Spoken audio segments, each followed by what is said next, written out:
Guys, আজকে আমি এসেছি একটু অন্যরকম কাজে।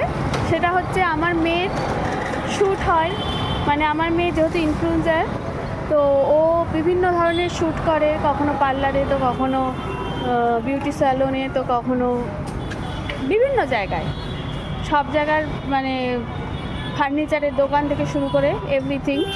তো সেখানে ওর কাজ করে। তো ওর কাজটা এতটাই ডিফিকাল্ট যে সঙ্গে ওকে কাউকে না কাউকে থাকতেই হয়। কখনো আমি থাকি, কখনো আমার ছোটো মেয়ে থাকে। তো চলো, আজকে আমরা এসেছি একটা ইউনিসেক্স স্যালন, হেয়ার লুকস স্যালনটার নাম। তো চলো দেখাই।